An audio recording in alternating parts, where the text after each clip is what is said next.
Hello, I'm H and welcome to Rewind. Some of the best bits of Manx Radio, but without so much of the beautiful music.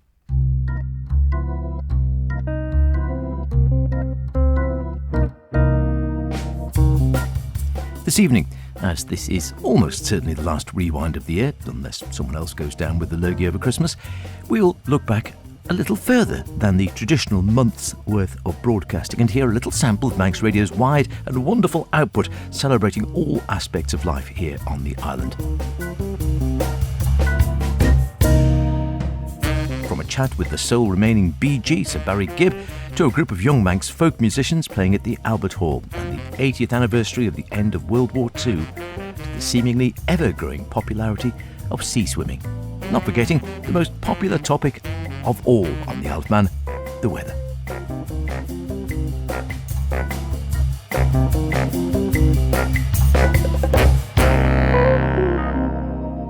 My most excellent colleague Siobhan will be looking back at all the biggest news stories on the Isle of Man over the last 12 months in her News Review of the Year, broadcast, by the way, Tuesday the 30th at midday and again on Friday the 2nd of January at noon. So we'll not encroach on her territory with news so much. She'll do it far better than I can, and also she'd probably beat me up if I nicked some of her carefully curated clips. No, we'll just try and give you just a flavour, a taster, if you will, of some of our output over the year. A year which, of course, saw events taking place to mark 80 years since the end of World War II. Something which inspired Manx Radio's Amy Griffiths to talk to a few of the ever-diminishing number of people who were around on VE Day. The 8th of May, 1945. After almost 6 years of war, that was the day Britain and its allies formally accepted Nazi Germany's surrender.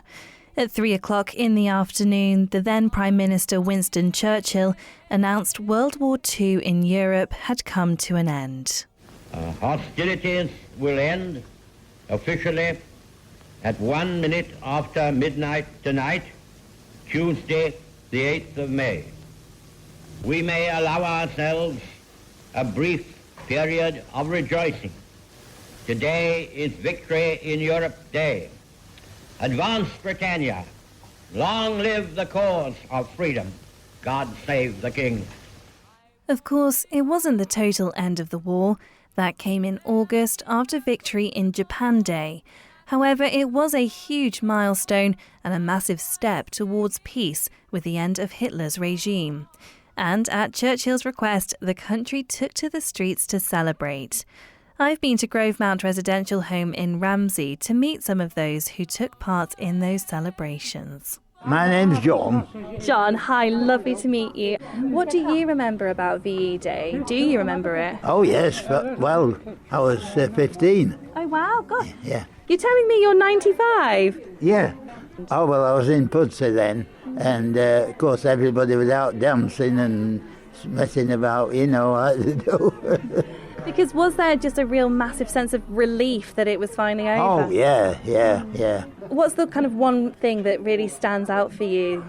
Well, there's just one thing, because there's a lot of things that are happening, weren't they? So I was quite happy that the war was over and everything we could get back to normal, really. Yeah. Yes, hi, my name's Alan. How did you feel on VE Day when that news came that the war in Europe was over? Well, the thing was, I got ready to go to school. And I was getting ready to go to school. My mother said, I think you'll be sent home. And I said, why? She said, well, I'm sure I heard two men talking in the street outside. They're saying the Germans had surrendered. So I went to school, though, and the said Master, Mr. Slater, said, right over there, right here, got us all in the hall. He said, the Germans have surrendered. This is going to be called VE Day. And you can all go home. You got the rest of the week off. Hooray. And I remember that evening, and in the estate very near us, they built the most enormous bonfire. And I always remember a chap, he's one of our school friends' fathers. He came out halfway through with a kilt on and did a Highland fling in front of the bonfire. And then after that was it, it was time to go home and forget about it, yeah. Work my way around. I'm hoping I've got the right blue jumper. Is it Derek? Is that your name, sorry? Yes, Derek. Hi. Hi. I'm Amy and I'm from Manx Radio. Amy from Manx Radio. Mm-hmm. I remember my dad going to war and coming back and bringing 7 medals with him. Wow. What were his medals for? Fighting the Germans. And he was sort of fighting the war in North Africa, and in Malta he was chasing the enemy troops there, and then he came around to England and he started fighting the war from that side of the channel, and he's earned 7 medals from fighting that war. Thinking back to VE Day, and especially with your dad serving in the war, do you remember much of that day and what it felt like and how you felt? It doesn't seem very much maybe to you, but I remember the song. There'll be bluebirds over the white cliffs of Dover tomorrow. Just you wait and see. There'll be love and laughter and peace ever after tomorrow when the world is free. I do remember VE Day. I'd just been left school about 6 months, just got a job at the main fashion house in the Isle of Man at the time, Lions of course, and the place was just a holiday resort. It was wonderful. A very different time to now, isn't it? It is. It was just the service people that were coming on leave, the Americans and everything, they were all over here, and of course we had a whale of a time. I can imagine. What kind of things were you getting up to back then? Well, of course we had several dance places, which was great. We had all the cinemas that we had then, which again, lots of things to do, and it was just a lovely atmosphere, a great holiday place, and everybody of course was happy because of the end of the war, and yes, I don't remember anything in particular except being kissed by absolutely everybody. How exciting. Just wonderful to hear Derek singing There'll Be Bluebirds. How wonderful. And I loved how he emphasised the peace ever after. Shame there's not so much of it around today, as I'm sure Derek and the rest of us would like. As for the kissing, well, who wouldn't? That lady did go on to tell Amy that several film stars of the day were on the island at the time as well. Sadly, she didn't get kissed by them. If there was a competition for the most famous people to hail from Manx shores, well, surely the Bee Gees would be well up, if not top of the list. Famed around the world for their timeless disco music, Barry, now the sole surviving member of the Brothers, and early this year, Sir Barry, as he now is, chatted to Chris Pearson and Christy DeHaven down the line from his home in Miami. What became rapidly apparent is just how proud he still remains of his humble Manx roots, witnessed by some blue plaques you can see around the Isle of Man in venues such as Union Mills Post Office or St Catherine's Drive.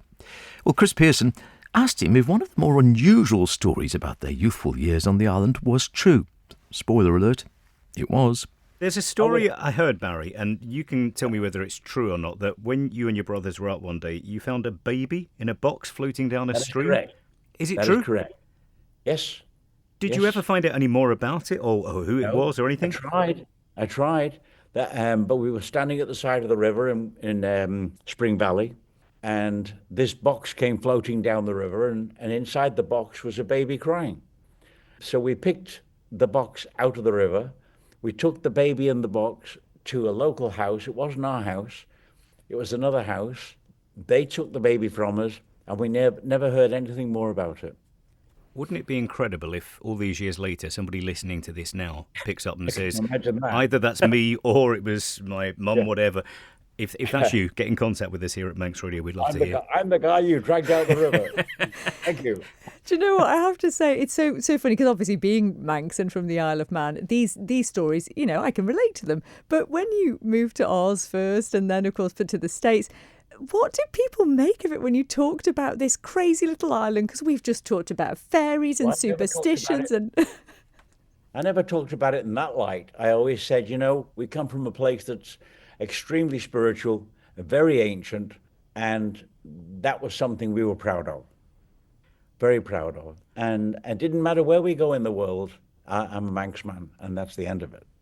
I have to ask you as well, you sort of talk about wherever you go in the world, you move from the Isle of Man to Manchester, but even on the Isle of Man, you Chapel House on Strang Road, then St Catherine's Drive, Smedley Cottage, Spring Valley, Snaefell Road, Williston, on and on. What was it like as a boy with your brothers and your older sister to move around so much? Well, it was more about me moving around because they were still babies, you know, so I had a couple of friends in Williston especially.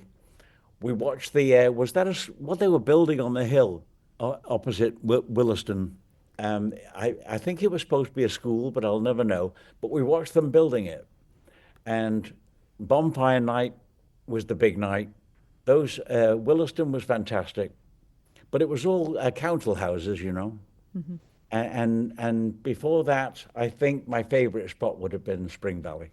Yeah, and of course then you returned later and spent much more time here later on. But did you take certain traits with you then from those times on the Isle of Man, whether it was as a child or when you returned later? Do you think there's sort of an inherent Manxness that you've taken with you that you could put your finger on at all? What I took with me was an extreme belief in the supernatural, an extreme belief in mythical people, mythical creatures. And I left the island with those feelings. I confess, I have my own link with the Bee Gees. My dad, Jim, used to know Sir Barry's dad, Hugh. Hugh was a drummer, my dad was a pianist. They both played in bands together at the time, and they remained friends for the rest of their lives, well after the success of the Bee Gees and after Hughie came back to the island, meaning I got to meet the Bee Gees on a couple of occasions, and Lulu for that matter, when they came to visit their dad after he'd bought a property back here in Douglas. And to this day, I have a boomerang given to me by the boys hanging over my front door. If only I'd thought at the time to get them to sign it. Never mind. If you want to hear more of that chat with Sir Barry, by the way, you can hear it all on the 22nd of December at 6 p.m, or check out the podcast on the Manx Radio page, or your usual provider of such audio. Now, from a group which is world famous to musicians who may yet go on to be. Scran is a band funded by Culture Vannon and made up of hand-picked young musicians who interpret and develop traditional Manx music in new directions. All wonderful players already. They've released an album, they've been at the massive Lorient Festival of Celtic Music, but earlier this year they were invited to play at a venue seen as being symbolic of having made it, the Albert Hall in London. Christy DeHaven spoke to two members of the band, or two current members, Daniel and Ailith, and Dr. Chloe Woolley from Culture Vannon, about how the visit came about. Yeah, well, the whole Music for Youth hold a range of events. They've had the National Festival in July, and we were honoured to play as a part of that at a showcase. And then the Youth Proms sort of comes after that, and that's sort of a huge array of these people that played at the National Festival from all across the UK and obviously the Isle of Man this year as well, all coming together in London for 2 nights of spectacular music. Ailith, this is quite the excitement. I mean, how did you first hear about this? We got the message from Chloe a few days ago, and I was so excited I actually could not stop smiling. It's the first time I think the Isle of Man's been included, isn't it? No? Oh, see, Dr. Chloe Woolley, who's also in the studio, you're shaking your head there. It's not the first time. Interestingly, it's the last time there was a Manx band in it was 30 years ago, exactly, this year. 1995, Petch and Vannon from Ramsey Grammar School were in the same youth proms in Royal Albert Hall. Oh, wow, what an experience. And I'm guessing it was a wonderful thing for them and no doubt inspired them. I mean, are any of those musicians still playing music now? Well, I think we've all heard of Katie Lawrence, haven't we? So she was one of the members that went. So it's a huge deal back then. I remember, I think I was at university and the Isle of Man was so proud. So, 1995, and here we are in 2025. Doing it all again. Ailith, obviously we've got you and Daniel here. You're not the only two members of the group. How many are in Scran? There are 7 of us currently, including 2 harps, a fiddle, guitar, keyboard, cajon, singer, the same person, and another fiddle. And tell us a little bit about the music that you play. We try to keep traditional folk roots. Most of our sets and tunes are from the Isle of Man, but we do have a few from Ireland coming in. And we like to try and keep them lively, upbeat, and sort of energised. So how have you chosen the songs or the tunes that you're going to be playing, Daniel? Well, we do have a couple of sets, collections of tunes that we like to think as our flagship sets. So we have a set of jigs from the Isle of Man, a set of reels from the Isle of Man, one of which is original, written by our fiddle player Frank, and then we have a song in Manx that we like to sing as well. And I believe we were asked to play the jig set and the reel set at the Albert Hall, both of which we played in Birmingham. Scran is just such an amazing thing. I am still the newest member of Scran. I've been there for a couple of years, and I walked into what was a fairly tight circle and I clicked instantly. There's some of the greatest people that I've ever met, and my confidence has been boosted. My skills as a guitarist have improved drastically, and I think it's basically sealed the deal that I want to do music for the rest of my life.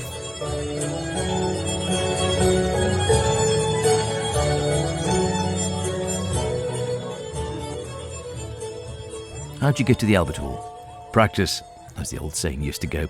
Good luck to Daniel and all members of Scran. Famous already, who knows where it might end. Today the Albert Hall, tomorrow the Super Bowl. Why not?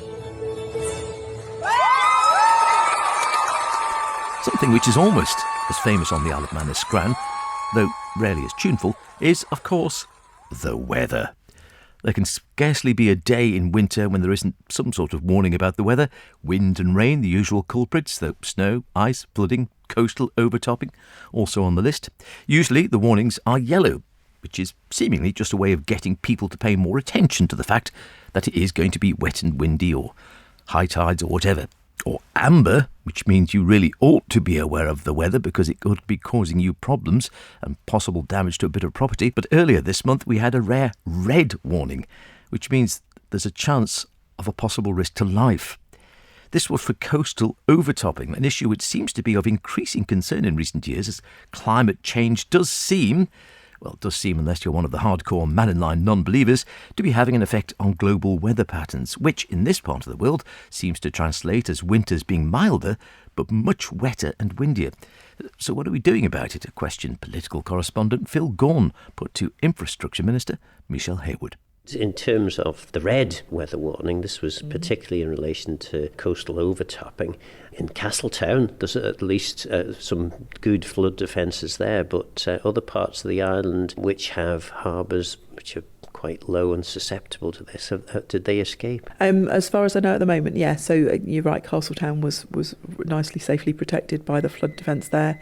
Ramsey's come very close today to flooding because that low pressure allows the high tide to come in at even higher. The overtopping, we obviously closed several coastal roads to keep people out from that, and I think you could see at the Port Jack end of Douglas Bay, the breaking waves were a good 8 to 10 metres up into the sky, which is always terrifying. We have had some damage to the Douglas seawall, so the entrance barrier on one of those has been damaged, but that's already been investigated. We've put sandbags in place, the big 1-ton bags, just to stop any further water washing through there, and we'll be looking to rectify that as soon as possible. We've got a number of similar sea defences that we need to get on and progress. West Quay in Ramsey is going in for planning. If it hasn't gone in already, it should be this week, but we've got seawall plans that we need to deliver. The other end of Douglas Prom coming down towards the sea terminal, and then to move towards the Empress end as well, and to look at what sea defences are in there. And you can see the difference in the debris that's coming over. So the design of the new bit of seawall and that return of the material back into the sea is actually saving us an awful lot of damage, and that's the kind of design that we'll look to extend. There was a report produced about 9 or 10 years ago which identified all the flood risk areas. I know in the previous government, I think something like 25 of the 150 identified sites had been dealt with. Is enough being done by this current government to effectively adapt to the change in climate? I think we're doing a fair amount. So obviously Flood Team has moved from being a Manx Utilities thing to being within DOI, and the team there are really dedicated. There are lots and lots of areas we've been flagging up with them. They've produced the new flood risk maps which allow for climate change under the new predictions for climate change as well, which is really important because that gives us the long-term perspective on where do we need to be planning for. But I think there are things like Ramsey West Quay that's been in the offing now for God knows how many years. It needs to be delivered. offered, and we need to be able to, that scheme will protect over 500 homes and businesses, and it's so important. We've done significant work around Laxey, and Laxey's really been the poster child and where most of the focus has been, because the floods there were so devastating, and we've done significant work there. But there are problems working in the river because we can only work during those summer months, and we've seen, I think we can track the weather data for the Isle of Man, there has been a significant acceleration in the volume and scope of the rain that falls across autumn and into winter. It is markedly higher than before. So actually things that we've had in place for years and years, like the bridge at the bottom of Jack's Lane that has coped with the water flow through there, is no longer coping because the intensity of rainfall now is so much more different to what we'd originally been dealing with. I suppose the back announce to that piece is, well, time will tell. I do just wish sometimes, though, that as we have yellow, amber and red warnings, perhaps we could have a green warning to say, today it's going to be remarkably nice, not too windy, quite sunny, no rain at all. Get out there, to encourage people to enjoy the island at its best, even in winter, and that it's not all doom and gloom on the weather front. Mostly doom and gloom, to be fair, but not all. One thing the weather doesn't seem to affect is the ever-growing body of hardcore sea swimmers on the Isle of Man, or wet weather swimmers as my friend calls them. They seem to venture forth into the briny in all weathers, assuming it's deemed safe, and they all swear that it's not just done for fun and bravura, but it brings measurable benefits to their physical and mental health, to say nothing of the great sense of community. Our own Christy de Haven, who, contrary to what this programme might have led you to believe, doesn't actually run Manx Radio single-handed, although she does do a good watch, as you can tell, is a keen sea dipper herself, and earlier in the year spoke to a group of like-minded souls braving the waves. You were new once too. Nervous to come along and not sure what to do. The photo showed smiles and frolics and fun. But would you feel like the embarrassed new one? You watch for a while through your laptop or phone, wanting to join in and not feel alone. One day you felt brave, it was time to jump in. How lucky that day someone posted a swim. The welcome was warm, but the water was chilly. It was freeing, exciting, and a chance to be silly.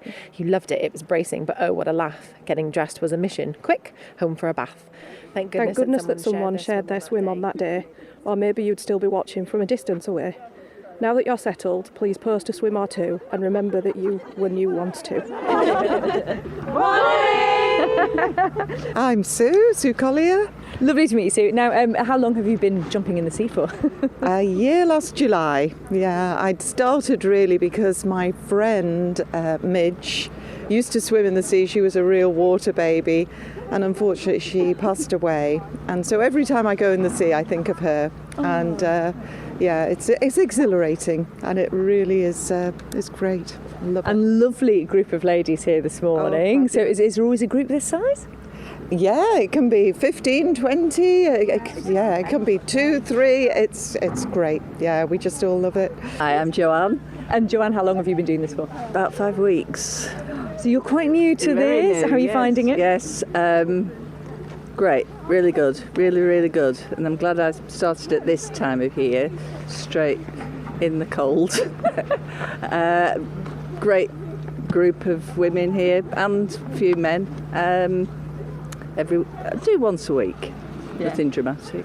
And what made you want to start? My daughter persuaded me. She's an avid outdoor swimmer. Lovely. So does she do other places as well as the sea? She's in London, so she started at the Hampstead Ladies Ponds and will swim anywhere at any time. Will she ever get in the sea? What do you think about you getting in the sea? I think she's quite proud. Hopefully. So you've not been on the island long? No, 6 weeks. So you actually moved here and just started getting in the sea? Why not? My name's Fiona, and I started swimming about a year and a half ago.